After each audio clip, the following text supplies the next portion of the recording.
கிறிஸ்துக்குள் மிகவும் பிரியமானவர்களே, ஆண்டவரும் இரட்சகரும் ஆகிய இயேசு கிறிஸ்துவின் விலையேற பெற்ற நாமத்தில் உங்களை அன்போடு நான் வாழ்த்துகிறேன். நம்முடைய வேத புஸ்தகத்துக்கு ஒரு சிறப்பு அம்சம் உண்டு. மற்ற எல்லா புத்தகங்களை காட்டிலும் நம்முடைய கையில் கொடுக்கப்பட்ட 66 புஸ்தகங்கள் கொண்ட ஒரு லைப்ரரியை போல இருக்கிறதான வேத புஸ்தகத்துக்கு ஒரு சிறப்பு அம்சம் உண்டு. அது என்னவென்றால், இந்த உலகத்துல நீங்க எத்தனையோ புத்தகங்களை படித்திருக்கலாம். அந்த புத்தகங்களை நீங்கள் படிக்கும் போது அந்த புத்தக எழுதின எழுத்தாளர், ஆத்தர் என்று சொல்லக்கூடிய எழுத்தாளர் உங்கள் பக்கத்தில் இருக்க முடியாது. இது நமக்கு எல்லாருக்கும் தெரியும். ஆனால் நம்முடைய கையில் கொடுக்கப்பட்ட வேத புஸ்தகம் எழுதியவர் யார் என்றால் பரிசுத்த ஆவியானவர். 40 மனிதர்களை கொண்டு அவர் எழுதியிருக்கிறார். மூல ஆக்கியோன், அதாவது ஆத்தர் யார் என்றால் பரிசுத்த ஆவியானவரே. அப்போ அந்த பரிசுத்த ஆவியானவர் நம் வேதத்தை படிக்கும் போது நம்முடைய பக்கத்தில் இருக்கிறார். அதனால்தான் வேத புஸ்தகத்தை மனித அறிவினாலே அதை புரிந்து கொள்ள முடியாது. பரிசுத்த ஆவியின் பலத்தினாலே மாத்திரமே நாம் அதை புரிந்து கொள்ள முடியும். இன்றைக்கும் கர்த்தருடைய வார்த்தைகளை நாம் கவனித்து பார்க்க போகிறோம். இன்றைக்கு என்னுடைய தலைப்பு வேறு மனுஷன் ஆவாய். மறுரூபமாக்கப்படுதலை குறித்து உங்களோடு கூட நான் பேச போகிறேன். எப்படி மறுரூபமாக்கப்பட வேண்டும் என்று சொல்லி சில அடிப்படை சத்தியங்களை உங்களோடு கூட நான் பேச போகிறேன். ஏனென்றால் சில ரட்சிப்பை குறித்தும் சில மறுரூபமாக்கப்படுகிற அடிப்படை சத்தியங்களை குறித்தும் நாம் தெரிந்து கொள்வது நமக்கு மிகவும் அவசியமா இருக்கிறது. பழைய ஏற்பாடுல ஒரு வசன பகுதியும் புதிய ஏற்பாடுல ஒரு வசனத்தையும் உங்களோடு கூட நான் பேச போகிறேன். 1 சாமுவேல் புஸ்தகம் 10ஆம் அதிகாரம் 6ஆம் வசனம். அப்போது கர்த்தருடைய ஆவி உன்மேல் இறங்குவார், நீ அவர்களோடு கூட தீர்க்க தரிசனம் சொல்லி வேறு மனுஷனாவாய். அருமையான தேவ பிள்ளைகளே, வேதத்திலே நாம் பார்க்கிறோம், சாமுவேல் தீர்க்கதரிசி முதல் ராஜாவாக ஏற்படுத்தப்பட்ட சவுலை அபிஷேகம் பண்ணும் போதுதான் இந்த வார்த்தை சொல்கிறார். அதுக்கு முன்னாடி 1லிருந்து நீங்க 5 வரைக்கும் படித்து பார்த்தால் பல காரியங்களை சொல்லுகிறதை நாம் கேட்கிறோம். முடிவாக அவர் 6ஆம் வசனம் சொல்லுகிறார், அப்போது சில சம்பவங்கள் நடக்கும், சில மனிதர்களை நீ சந்திப்பாய், தீர்க்கதரிசி கூட்டங்களை நீ சந்திப்பாய், இப்படியெல்லாம் நடக்கும். அப்போது கர்த்தருடைய ஆவியானவர் உன்மேல் இறங்குவார், கர்த்தருடைய ஆவி உன்மேல் இறங்குவார், நீ அவர்களோடு, அதாவது உனக்கு எதிர்கொண்டு வருகிற தீர்க்க தரிசிகளோடு கூட நீயும் தீர்க்க தரிசனம் சொல்லி வேறு மனுஷன் ஆவாய், வேறு மனுஷன் ஆவாய் என்று சொல்கிறார். இதை அடிப்படையாக வைத்துக் கொண்டுதான் மறுரூபமாக்கப்படுதல் என்றால் என்ன என்பதை குறித்து நாம் பார்க்க போகிறோம். மறுரூபமாக்கப்படுவதற்கு மூல காரணமாக இருப்பது எது என்றால் பரிசுத்த ஆவியானவர். அருமையான தேவ பிள்ளைகளை, பரிசுத்த ஆவியானவர் கொடுக்கப்பட்ட ஒரு நோக்கம். இந்த உலகத்துல 2 காரணம் உண்டு, 2 பர்பஸ், நோக்கங்கள் உண்டு. ஒன்று, நாம் கர்த்தருக்கு சாட்சிகளாய் இருக்க வேண்டும் என்று ஆவியானவர் கொடுக்கப்படுகிறார். இன்னொன்று காரணம், இன்னொன்று ஒரு நோக்கம் என்னவென்றால், நாம் மறுரூபமாக்கப்பட்டு நம்முடைய வாழ்க்கையில நம் ஒவ்வொரு நாளும் புதிதாக்கப்பட வேண்டும் என்ற நோக்கத்திற்காகத்தான் ஆவியானவர் கொடுக்கப்பட்டார். ஒரு மனுஷனுக்குள்ள ஆவியானவர் வரும்போது அவன் அதே மனுஷனாய் இருக்க மாட்டான், அவன் வேறு மனுஷனாய் மாறுவான். அதாவது அவன் வாழ்க்கை மாறும். எந்த ஒரு தேவ பிள்ளையும், ரட்சிக்கப்பட்ட ஒவ்வொரு பிள்ளையும் அவங்க வாழ்க்கை அப்படியே இருக்காது. முக்கியமாக சொல்லப்படுகிற வாழ்க்கை ஆவிக்குரிய ஜீவியம். நான் சொல்றது ஆவிக்குரிய வாழ்க்கை. அந்த ஆவிக்குரிய வாழ்க்கை நாளுக்கு நாள் பலத்தின் மேல் பலன், கிருபையின் மேல் கிருபை, பரிசுத்தத்தின் மேல் பரிசுத்தம், மகிமையின் மேல் மகிமை என்று சொல்லி நாளுக்கு நாள் அது மறுரூபமாக்கப்பட வேண்டும் என்று தேவனாய் கர்த்தர் நம்மை ரட்சித்திருக்கிறார். பாருங்க, இன்னொரு வசனத்தை நாம் பார்க்க போகிறோம். ரோமர்கள் நிருபம், பைபிள்ல ரோமர்கள் நிருபம் 12ஆம் அதிகாரத்தை திருப்பிக் கொள்ளுங்கள். 12ஆம் அதிகாரத்தில் இருக்கிற ஒரு சில வசனங்களை உங்களுக்கு நான் படித்து காட்டுகிறேன். ரோமர்கள் நிருபம் 12ஆம் அதிகாரம் 2ஆம் வசனம். நீங்கள் இந்த பிரபஞ்சத்திற்கு ஒத்த வேஷம் தெரியாமல் தேவனுடைய நன்மையும் பிரியமும் பரிபூர்ணமான சித்தம் என்னதென்று பகுத்தறியத்தக்கதாக உங்கள் மனம் புதிதாகிறதுனாலே மறுரூபமாகுங்கள். அப்போஸ்தலனாகிய பவுல் இந்த வார்த்தையை அவர் சொல்லுகிறார்.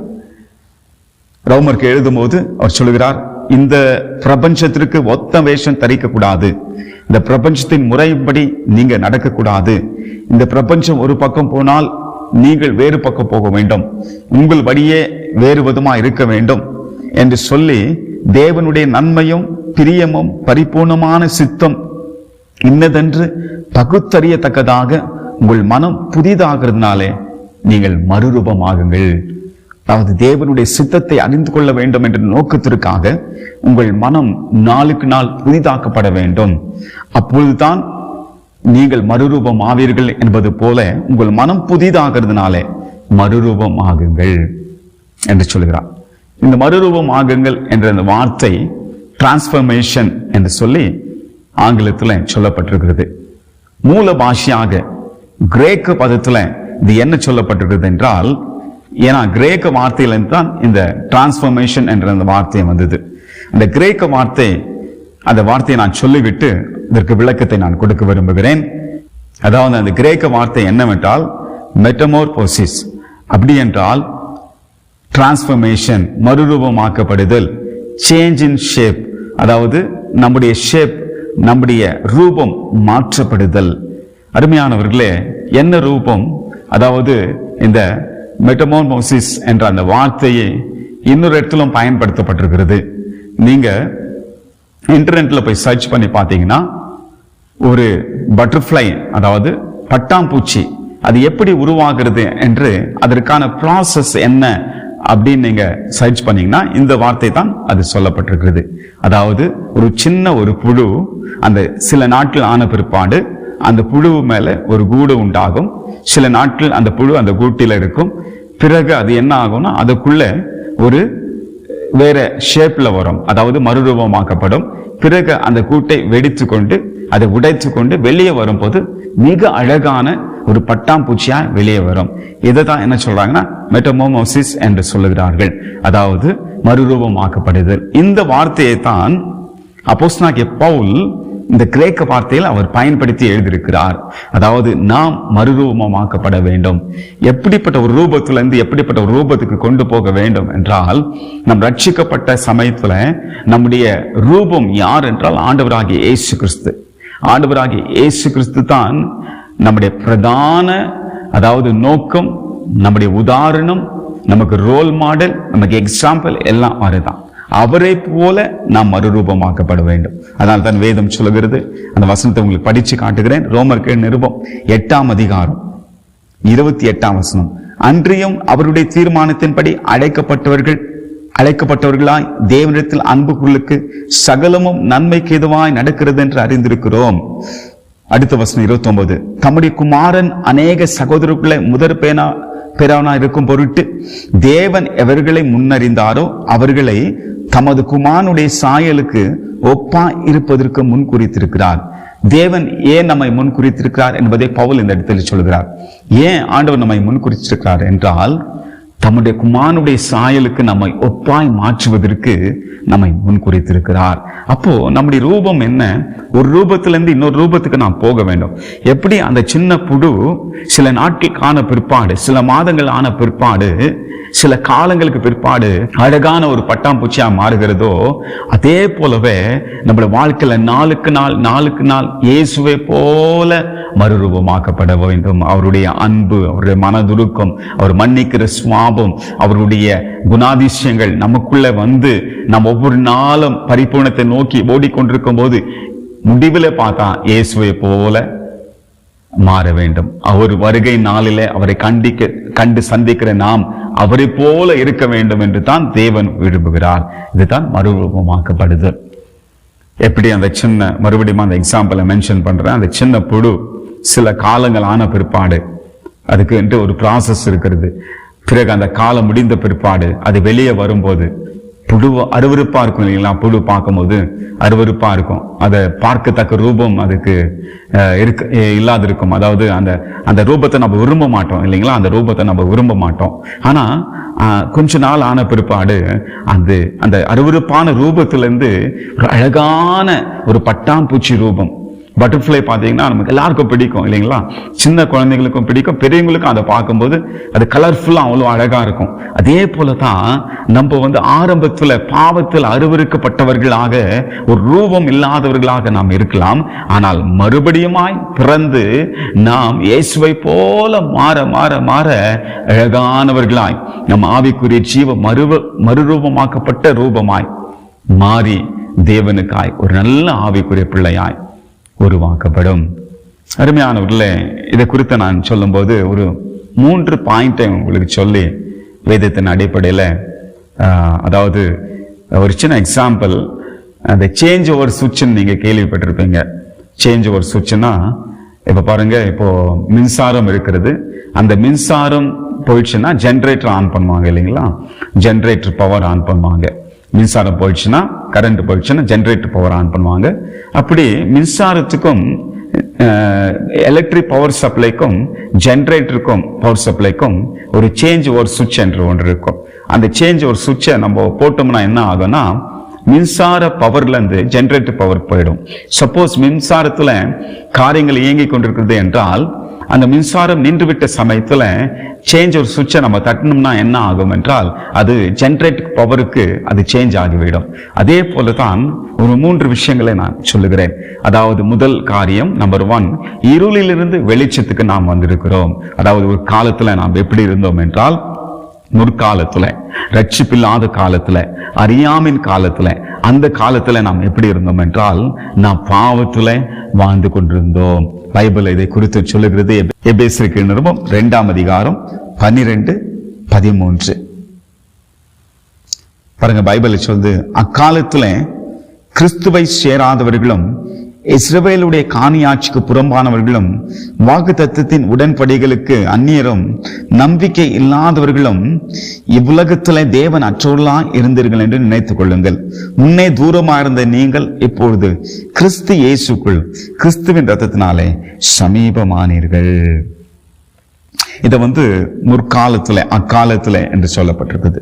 ஒரு காலத்துல நாம் எப்படி இருந்தோமா, கிறிஸ்துவை சேராதவர்களும் இஸ்ரவேலுடைய காணியாட்சி புறம்பானவர்களும், அதாவது இஸ்ரவேலுடைய அந்த வாக்கு தத்துவங்களும் அந்த காணியாட்சியத்திற்கு நாம் புறம்பானவர்களா இருந்தோம், உடன்படிக்கைக்கு அந்நியரா இருந்தோம், நம்பிக்கை இல்லாதவர்களா இருந்தோம், இவ்வுலகத்தில் தேவன் அற்றவர்களா இருந்தோம் என்று வேதம் சொல்லுகிறது. ஆனா முன்னே தூரமா இருந்த நீங்கள் இப்போது கிறிஸ்து இயேசுக்குள் அவருடைய ரத்தத்தினால நீங்க சமீபம் ஆயிட்டீங்க. தேவனுக்கு நீங்க சமீபமா வந்துட்டீங்க. இதை பேதுரு கூட சொல்றார். அந்தகார இருளிலிருந்து ஆச்சரியமான ஒளிக்கு நம்மை வரவழைத்தவருடைய புண்ணியங்களை அறிவிக்கும்படி நீங்கள் தெளிந்து கொண்ட சந்ததி, ராஜரீக ஆசாரை கூட்டம், பரிசுத்த ஜாதி என்று சொல்லி பல காரியங்களை அவர் சொல்லுகிறதை பார்க்க முடியும். அந்தகாரத்தில் இருந்த நம்மை வெளிச்சத்திற்கு கொண்டு வந்திருக்கிறார். அந்தகாரம் என்றால் இருள், பாவம் என இருளில் இருந்தோம், அறியாமை நம் இருள் இருந்தோம், சடங்காச்சிரங்கள் என்னும் இருளில் இருந்தோம். இப்படிப்பட்ட இருளில் இருந்த நம்மை ஆண்டவர் தூக்கி எடுத்து ஒரு ஆச்சரியமான ஒளிக்கு நம்மை கொண்டு வந்திருக்கிறார். அருமையானவர்களே, இன்றைக்கு நீங்க ரட்சிக்கப்பட்ட தேவனுடைய பிள்ளைகள். நீங்கள் இருளில் இல்லை, நீங்கள் வெளிச்சத்தில் இருக்கிறீர்கள். பைபிளை சொல்லுகிறது, நாம் வெளிச்சத்தில் இருக்கிறபடினால் வெளிச்சத்தின் பிள்ளைகளாக நடந்து கொள்ளுங்கள். வாக் இன் தி லைட் என்று சொல்லப்பட்டிருக்கிறது. வெளிச்சத்தின் பிள்ளைகளாய் நடந்து கொள்ளுங்கள். எப்படி வெளிச்சத்தின் பிள்ளைகளாய் நடந்து கொள்ள வேண்டும், இதை குறித்து 1 யோவான் 1ஆம் அதிகாரத்தில் அவர் சொல்லியிருக்கிறதை பார்க்க முடியும். அதை குறித்து உங்களுக்கு நான் படித்து காட்ட விரும்புகிறேன். 1 யோவான் 1ஆம் அதிகாரம் 6ஆம் வசனத்தில் நான் வாசிக்கிறேன். நாம் அவரோடு கூட ஐக்கியப்பட்டுள்ளோம் என்று சொல்லியும் இருளில் நடக்கிறவர்களாய் இருந்தால் சத்தியத்தின்படி நடவாமல் பொய் சொல்றலாய் இருப்போம். அவர் ஒளியா இருக்கிறது போல நாமும் ஒளியில் நடந்தால் ஒருவர் ஐக்கியப்பட்டிருப்போம். அவருடைய குமாரனாகிய இயேசு கிறிஸ்துவின் ரத்தம் சகல பாவங்களை நீக்கி நம்மை சுத்திகரிக்கும். நமக்கு பாவம் இல்லை என்போமானால் நம்மை நாமே வஞ்சிக்குள்ளாய் இருப்போம், சத்தியம் நமக்குள் இராது. நம்முடைய பாவங்களை நாம் அறிக்கையிட்டால் பாவங்களை நமக்கு மன்னித்து எல்லா அநியாயத்தை நீக்கி நம்மை சுத்திகரிப்பதற்கு அவர் உண்மையும் நீதியும் உள்ளவராக இருக்கிறார். இந்த வசன பகுதியில நம்ம என்ன தெரிந்து கொள்கிறோம் என்றால், இருளிலிருந்து ஆண்டவர் நம்மை வெளிச்சத்துக்கு கொண்டு வந்திருக்கிறார். இருளிலிருந்து வெளிச்சத்திற்கு வந்த நாம் நம்முடைய வாழ்க்கையில வெளிச்சத்துல நடக்க வேண்டும். எப்படி வெளிச்சத்துல நடக்க வேண்டும்? இயேசுவோடு கூட ஐக்கியப்பட வேண்டும். அப்போ அவரோடு ஐக்கியப்பட்டவர்கள் என்று சொல்லியும் இருளில் நடக்கிறவர்களாய் நாம் இருந்தால் சத்தியத்தின்படி நடவாமல் பொய் சொல்லலாம் இருப்போம். அதாவது வெளிச்சத்தில் நடக்கிறதும் சத்தியத்தில் நடக்கிறதும் ஒன்று. சத்தியத்துல நம்ம நடக்காத நான் வெளிச்சத்துல இருக்கிறேன் அப்படின்னு யாராவது சொன்னா அவங்க வெளிச்சத்துல இல்லை, இன்னும் இருளில் தான் இருக்கிறாங்க. அப்போ ஒரு மனுஷன் வெளிச்சத்துல இருக்கிறான் என்றால் அவன் சத்தியத்தின்படி அவன் நடக்க வேண்டும். அதாவது வேதத்தின்படி அவன் நடக்க வேண்டும். அருமையான தேவ பிள்ளைகளே, வேதத்தின்படி உத்தம மார்க்கத்தார்கள் பாக்கியவான்கள் என்று வேதம் சொல்லுகிறது. கிறிஸ்துவமே எங்க ஸ்ட்ராங்கா இருக்கிறது என்றால், கிறிஸ்துவ வாழ்க்கையே எங்க அது மேன்மையாய் கருதப்படுகிறது என்றால், ஒருவன் தேவனுடைய வார்த்தையின்படி செய்கிறனா இருந்தால்தான் அதுதான் உண்மையான கிறிஸ்துவம். வேதத்தை படிக்கலாம், வேதத்தை போதிக்கலாம், வேதத்தின்படி வேதத்தை பல காரியங்களை மூளை அறிவோடு கூட சொல்லலாம், பல காரியங்களை செய்யலாம், எல்லாம் சரிதான். ஆனால் வேதத்தின்படி நடக்காவிட்டால் ஒரு பிரயோஜனமும் கிடையாது. அதனால் தான் வேத வசனத்தை கேட்டுள்ளாய் மாத்திரம் இல்லாமல் அதன்படி செய்வர்களாக இருப்போம். அப்ப இருளிலிருந்து வெளிச்சத்தை கொண்டு வந்த தேவன் நம்ம வெளிச்சத்தில் நடக்கிற ஒரு விஷயம் என்னவென்றால், நாம் சத்தியத்தின்படி நடக்க வேண்டும். அது மாத்திரமல்ல, அவர் ஒளியா இருக்கிறது போல நாமும் ஒளியில் நடந்தால், ஒளியில் நடக்கிறது என்றால் இன்னொரு விஷயத்தை நாம் கவனிக்க வேண்டும். இயேசு ஒளியா இருக்கிறது போல நாமும் ஒளியில் இருக்கிறோம், ஒளியில் நடக்க வேண்டும். அப்படி என்றால் டிரான்ஸ்பரண்ட் லைஃப். டிரான்ஸ்பரண்ட் லைஃப் என்றால் எதையும் ஒளிவு மறைவு இன்றி தேவனோடு இருக்க வேண்டும். நம்ம ஏதாவது தப்பு பண்ணிட்டான், தவறு செய்துட்டான், பாவத்தில் விழுந்துட்டான், அது ஆண்டவர்கிட்ட மறைக்க கூடாது.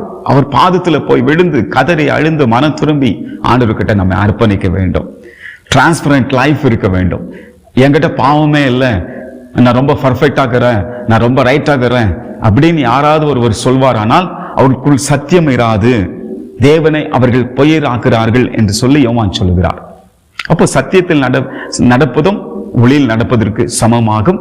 அதே நேரத்தில் நாம் தேவனு முன்பாக மிக டிரான்ஸ்பரண்டா, எதையும் மறைக்காமல் வெள்ளைங்கரமாய் நாம் இருக்க வேண்டும். ஏனென்றால் ஆல்ரெடி நாம் எல்லாருமே தேவனு முன்பாக வெள்ளைங்கரமாக இருக்கிறோம். அவர்கிட்ட எதையும் நாம் மறைக்க கூடாது. அவருக்கு முன்பாக மாத்திரமல்ல, மனிதர்கள் முன்பாகவும் டிரான்ஸ்பரண்ட் லைஃப் இருக்க வேண்டும். ஒரு எப்படி சொல்வதென்றால், ஒரு அதாவது வெள்ளைங்கரமான ஒரு வாழ்க்கை, எதையும் மூடி மறைக்காத ஒரு வாழ்க்கை, அதுதான் ஒளியில நடப்பது. அப்போ இருளிலிருந்து கர்த்தர் நம்மை வெளிச்சத்துக்கு கொண்டு வந்திருக்கிறார். நாம் வெளிச்சத்துல நடக்க வேண்டும். இன்னொரு காரியம், சாத்தானுடைய அதிகாரத்திலிருந்து தேவனுடைய ராஜ்யத்திற்குள்ள நம்ம வந்திருக்கிறோம். வசனத்தை நான் படித்து காட்டுகிறேன். அப்போஸ்தலர் நடபடிகள் புஸ்தகம் 26ஆம் அதிகாரம் 26ஆம் அதிகாரம் அப்போஸ்தலர் நடபடிகள் புஸ்தகம் 26ஆம் அதிகாரம் 18ஆம் வசனத்தை நான் வாசிக்கிறேன். அவர்கள் என்னை பற்றும் விசுவாசத்தினால் பாவ மன்னிப்பையும் பரிசுத்தமாக்கப்பட்டவருக்குரிய சுதந்திரத்தையும் பெற்றுக்கொள்ளும்படியாக அவர்கள் இருளை விட்டு ஒளிநடத்திருக்கும் சாத்தானுடைய அதிகாரை விட்டு தேவனிடத்துக்கும் திரும்பும்படி நீ அவர்களுடைய கண்களை திறக்கும் பொருட்டு எப்பொழுது உன்னை அவர்களிடத்தில் அனுப்புவேன் என்றார். ஆண்டவராக இயேசு கிறிஸ்து பவுலை அழைத்த போது அவனை அழைத்த நோக்கத்தை இந்த இடத்துல ஆண்டவர் சொல்லி காட்டுகிறார். அதாவது என்ன சொல்கிறார் என்றால், அவர்கள் இருளை விட்டு ஒளிநடத்திருக்கும் சாத்தானுடைய அதிகாரத்தை விட்டு தேவனிடத்திற்கு திரும்பும்படிக்கு.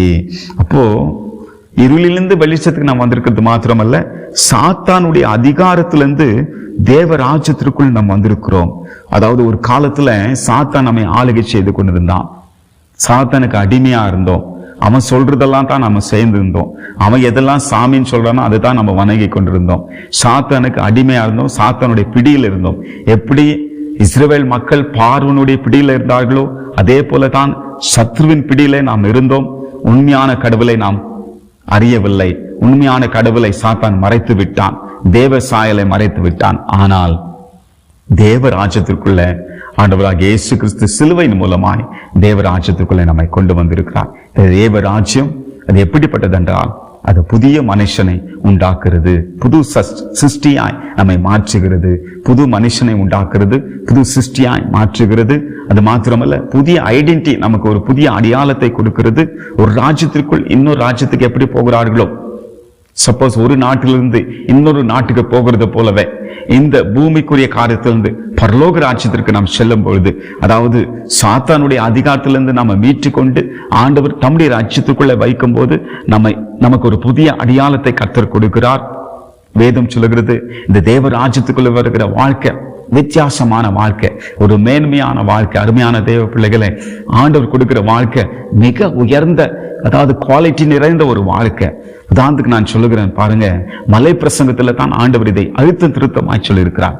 அதாவது பழைய ஏற்பாடு காலத்துல ஆண்டவர் சொல்லுகிறார், பூர்வ காலத்துல கொலை செய்யாதிருப்பாயான்னு சொல்லப்பட்டிருக்குது. நான் உங்களுக்கு சொல்லுகிறேன், நான் உங்களுக்கு சொல்லுகிறேன் என்று மறுபடி சொல்லுகிறார். பழைய ஏற்பாடுல கொலை செய்யாதிருப்பாயான்னு சொல்லப்பட்டிருக்குது. ஆனா நான் உங்களுக்கு சொல்லுகிறேன், நியாயமில்லாமல் ஒருத்தனை கோபப்பட்டால் அவன் எரி நரகத்துக்கு ஏதுவா இருப்பான் என்று சொல்கிறார். அப்படின்றால் என்ன? கொலைத்தான் நீங்க பெரிய பாவம் நினைச்சுக்கிறீங்க. ஆனா என் ராஜ்யத்துக்கு நீங்க வந்துட்டீங்கன்னா கோபமே பெரிய பாவம், நீ கோபமே படக்கூடாது என்று சொல்லுகிறார். ஆண்டவர் இன்னொன்று சொல்லும்போது சொல்லுகிறார், பூர்வதாருக்கு உபச்சாரம் செய்யாதிருப்பாயாக என்று பூர்வதாருக்கு சொல்லப்பட்டிருக்கிறது. நான் உனக்கு சொல்லுகிறேன், நான் உங்களுக்கு சொல்லுகிறேன், ஒரு பெண்ணை இச்சையோடு நீ பார்க்கும்போது இதயத்தில் விபச்சாரம் செய்தாயிற்று என்று சொல்லுகிறார். அதாவது விபச்சாரத்தை காட்டிலும் லஸ்ட், அந்த இச்சை மிக கொடிதானது. ஏன்னா இச்சையில தான் ஆரம்பமாகிறது விபச்சாரம் என்பதாக ஆண்டவர் சொல்லிக் கொடுக்கிறார். அது மாத்திரமல்ல, ஆண்டவர் சொல்கிறார், அதாவது படிக்கு படி, கண்ணுக்கு கண், பல்லுக்கு பல், இதை நீ படிக்கு படி வாங்க வேண்டும் என்று பூர்வதாருக்கு சொல்லப்பட்டிருக்கிறது. ஆனால் ஆண்டவர் சொல்றாரு, உன் எதிரிகளை நேசி, உன்னை எதிர்க்கிறவர்களை, உனக்கு விரோதமாக எழும்பவர்களை நீ நேசிக்க வேண்டும், படி வாங்கக்கூடாது, அவருமே அன்பு கூற வேண்டும் என்று இப்படி பல காரியங்களை சொல்லலாம். தேவ ராஜ்யத்துக்குள் வந்துவிட்டால் சாத்தானுடைய ராஜ்யத்திலிருந்து நம்மை தேவ ராஜ்யத்துக்குள் கொண்டு வந்ததுக்கு நோக்கம் என்ன? அதாவது சாத்தானுடைய அதிகாரத்திலிருந்து தேவனுடைய அதிகாரத்துக்கு நம்மை கொண்டு வந்த நோக்கம் என்ன? நாம் உயர்ந்த வாழ்க்கையை வாழ வேண்டும் என்ற ஒரு நோக்கம் தான். அது மாத்திரமல்ல, மூன்றாவது ஒரு சொல்லி இந்த ஒரு வேத பாடத்தை நான் முடிக்க இருக்கிறேன். மூன்றாவது ஒரு காரியம், இருளிலிருந்து வெளிச்சத்துக்கு நாம் வந்திருக்கிறோம். சாத்தானுடைய அதிகாரத்திலிருந்து தேவ ராஜ்யத்துக்குள் வந்திருக்கிறோம். மூன்றாவது, மாம்சத்திலிருந்து ஆவியில நாம் வந்திருக்கிறோம். அருமையான தேவ பிள்ளைகளை, இந்த உலகத்துல 3 விதமான மக்கள் இருக்கிறார்கள். ஜென்ம சுவாபம் உள்ள மனிதர்கள், நேச்சுரல் மேன் சொல்வார்கள். அவங்க தேவனுடைய காரியங்கள் அவங்களுக்கு தெரியாது. 1 கொரிந்தியர் 2:14 இது குறித்து நாம் படிக்கிறோம். இன்னொரு கூட்டம் மாம்சத்துக்குரியவர்கள், கார்னல் பீப்புள் அப்படின்னு சொல்லுவாங்க. எப்போதும் மாம்சத்தை குறித்து யோசித்துக் கொண்டவர்கள். இப்படிப்பட்டவர்களை குறித்து தான் அப்போஸ்தலனாகிய பவுல் 1 கொரிந்தியர் 3:1 சொல்லுகிறார். இவர்களும் கிறிஸ்தவர்கள் தான்.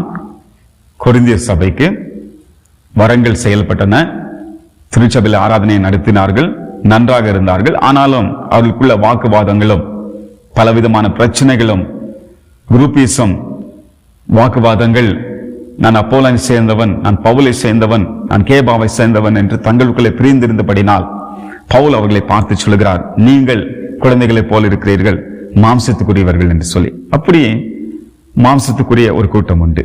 மூன்றாவது கூட்டம் ஆவிக்குரியவர்கள், அதாவது ரட்சிக்கப்பட்டு தேவனால அபிஷேகம் பண்ணப்பட்டு பரிசுத்த ஆவியினாலே நடக்கிற அந்த கூட்டத்தான் ஆவிக்குரியவர்கள் என்று சொல்லி, இதை குறித்து 1 கொரிந்தியர் 2 அதிகாரம் 3 அதிகாரம், இந்த 2 அதிகாரத்தை நீங்க பிறகு படிச்சு பாருங்க, நீங்க தெரிஞ்சுக்கொள்வீங்க.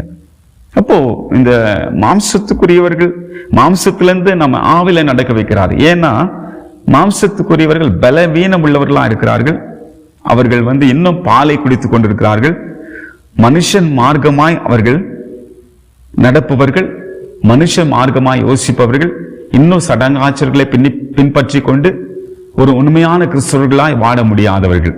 இந்த மாம்சத்திலிருந்து நம்மை ஆண்டவர் ஆவில நடப்பதற்கு தேவன் நம்மை அழைத்திருக்கிறார். கலாத்தியர் நிருபம் 5 அதிகாரம் 16-17. பின்னும் நான் சொல்லுகிறது என்னவென்றால், ஆவிக்கேற்றபடி நடந்து கொள்ளுங்கள், அப்போது மாம்ச இச்சையை நிறைவேற்றாதிருப்பீர்கள். மாம்சம் ஆவிக்கு விரோதமாகும், ஆவி மாம்சத்து விரோதமாய் இச்சிக்கிறது.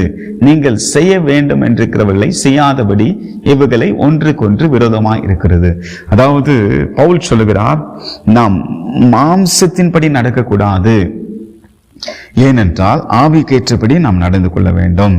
அப்போ மாம்சம் ஆவிக்கு விரோதமாகும், ஆவி மாம்சத்து விரோதமாய் இச்சிக்கிறது. ஒன்று எதிரிடையா இருக்கிறது. இந்த போர் நம் ஜீவன் இருக்கிற வரைக்கும் போராடி கொண்டே இருக்கும். ஆவி மாம்சம், ஆவி ஒன்றை ஆசைப்படும், மாம்சம் ஒன்று ஆசைப்படும். ஆவி இச்சிக்கிற காரியத்துக்கு மாம்சம் எதிராக இருக்கும், மாம்சம் இச்சிக்கிற காரியத்துக்கு ஆவி எதிராக இருக்கும். உதாரணத்துக்கு தூக்க மயக்கம் நம்ம இருக்கும் நம்ம மாம்சத்துல. ஆனா நம்முடைய ஆவி என்ன இருக்குன்னா, கொஞ்ச நேரம் பைபிள் படிக்கலாம், கொஞ்ச நேரம் ஜெபிக்கலாம். அப்படின்னு ஜெபிக்க நம்ம முழங்கால் படியிடும் போது அல்லது பைபிளை படிக்க வரும்போது இந்த தூக்க மயக்கம் நம்மை மேற்கொள்ள வரும். அதுதான் மாம்சத்துக்கும் ஆவிக்கும் எதிரே இருக்கிற போராட்டம். அப்போ இந்த மாம்சத்தை நாம் ஜெயிப்போமானால் நம்ம ஆவிக்குரியவர்களாய் மாறிவிடுவோம். அதுதான் சின்ன உதாரணத்தை நான் உங்களுக்கு சொல்லுகிறேன், சரிங்களா? அப்போ மாம்சத்தின்படி நம்ம நடக்கக்கூடாது. மாம்சத்தை ஒவ்வொரு நாளும் ஜெயிக்க வேண்டும். ஆனால் தன் கெத்செமனே தோட்டத்தில் ஆண்டவராகிய இயேசு கிறிஸ்து சொன்னார், விழித்திருந்து ஜெபியுங்கள், மாம்சமோ பலவீனம் உள்ளது, ஆவியோ உற்சாகம் உள்ளது என்று ஆண்டவர் சொன்னார். ஏன்னா அந்த உலகத்துல மாம்சம் நமக்கு விரோதமாய் போராடி கொண்டிருக்கிறது. மாம்சத்தின்படி யோசிப்பதற்கும், மாம்சத்தின்படி செயல்படுவதற்கும், மாம்சத்தின்படி கிரை செய்வதற்கும் சத்ரு நமக்குள்ள இருந்து கிரை செய்து கொண்டிருக்கிறான். அதாவது மாம்சத்தை கொண்டு வந்து காட்டி மாம்சத்தின்படி நடக்க வேண்டும் என்று சொல்லி சத்ரு முயற்சி பண்ணுகிறான். ஆனாலும் நாம் அந்த மாம்சத்தை ஜெயித்து ஆவி என்ன இச்சிக்கிறதோ, அதாவது ஆவி என்னை ஆசைப்படுகிறதோ அதை நாம் செய்யும் போது நாம் ஆவிக்குரியவர்களாய் நாம் மாறிவிடுவோம். பைபிளை சொல்லுது, ஒரே ஒரு காரியத்தை நான் சொல்லுகிறேன், நீங்க ஆவிக்குரியவர்களாக வாழ வேண்டும் என்றால் ஆவியானவருக்கு எப்பவுமே உணர்வுள்ளவர்களாக இருங்கள்.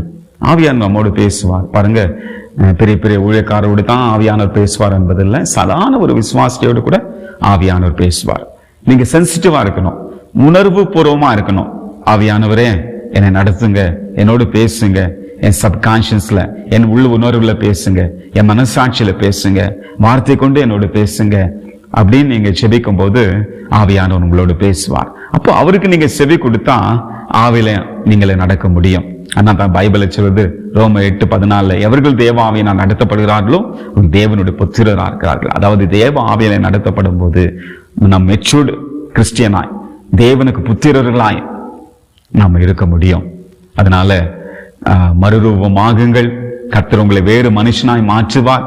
இருளிலிருந்து வெளிச்சத்திற்கும், அந்தகாரத்திலிருந்து ஆச்சரியமான ஒளிர்க்கும், அது மாத்திரமல்ல சாத்தானுடைய அதிகாரத்திலிருந்து தேவராஜ்யத்திற்கும், மாம்சத்திலிருந்து ஆவியில நடக்கிற காரியத்துக்கும் உங்களை கர்த்தர் மறுரூபமாக்குவார். தேவன் தாமே உங்களை ஆஸ்வதிப்பாராக. God bless you.